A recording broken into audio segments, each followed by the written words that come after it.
क्या हुआ है बाजार में? यूटर्न ले लिया क्या उसने? इतने दिन तक चला, अब चलो पीछे चले, ये हो रहा है? यूटर्न तो बहुत स्ट्रांग वर्ड हो गया। अभी तो 18,000 पे निफ्टी तो है, तो it's not very far from all time highs.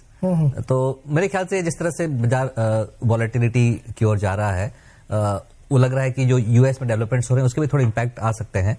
खास करके जिस तरह से यूएस में मिड साइज बैंक की क्राइसिस है, वो सब जो है मेरे ख्याल से कंसर्न्स बाजार के माइंड में है। बट यू टर्न तो नहीं है, अभी तो मैं बोलूंगा सिर्फ करेक्शन ही है, क्योंकि बाजार ऐसा तो कुछ गिरा नहीं है ऑल टाइम हाई से। तो ये करेक्शन है छोटा मोटा, अभी तक तो ऐसे ही कह सकते हैं। लेकिन अमेरिका में इतना कुछ हो रहा, कोई फर्क ही नहीं पड़ रहा। उनको भी फर्क नहीं पड़ रहा, हमको भी फर्क नहीं पड़ रहा। वैसे देखे तो आज गिरा है बाजार, सही बात है, लेकिन वैसे देखे तो 18,000 is a very good level for the Nifty. But reason क्या है इसका, क्यों हमको असर नहीं पड़ रहा? हमको भी नहीं पड़ रहा, यूएस को भी नहीं पड़ रहा है। मतलब वहां पे बैंक उड़े जा रहे हैं, लाइन लगी हुई है। अभी हो सकता है कि अगले हफ्ते हम लोग जब मिलेंगे तो 2 बैंक और उड़ चुके होंगे। ये क्या हो रहा, फिर भी कोई असर नहीं? ये अगर आप स्टेप बैक करके देखें तो जो यूएस फेडरल रिजर्व और गवर्नमेंट ने जिस तरह से सिलिकॉन वैली बैंक को बचाया मींस जिस तरह से प्रॉब्लम रिजॉल्व किया, और उसके बाद अभी जो रिसेंटली भी जो एपिसोड हुआ उसमें भी बहुत फास्ट एक्शन करके जेपी मॉर्गन ने बैंक को खरीद लिया।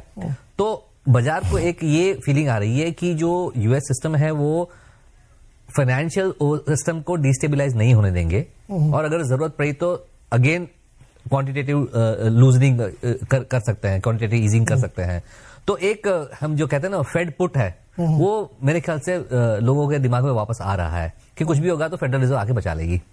तो जैसे ही बैड न्यूज आते हैं तो probability of Fed becoming less hawkish और probability of Fed loosening becomes higher. तो अभी हम देखें तो लास्ट परसों जो फेड ने हाइक किया 25 बेसिस पॉइंट का, वो अब उसके बाद बॉन्ड प्राइसेस एक्चुअली ऊपर गए। इंटरेस्ट रेट्स जो फ्यूचर है 10 ईयर बॉन्ड वगैरह ईज ऑफ हो गए, क्योंकि बाजार ये कह रही है कि भले आपने हाइक कर दिया बट ये आपका आखिरी हाइक था, और अब स्लो डाउन इतना आएगा कि नेक्स्ट 6 महीने में आपको काटना शुरू करना पड़ेगा। ये बॉन्ड प्राइस, हाँ ये बाजार कह रहा है। बाजार फेड को चैलेंज कर रहा है कि हम कह रहे हैं कि ऐसी रिसेशन आने वाली है कि आपको काटना पड़ेगा। तो ये ओवरऑल ग्लोबल लिक्विडिटी को है वो ड्राइव कर रही है। इस पे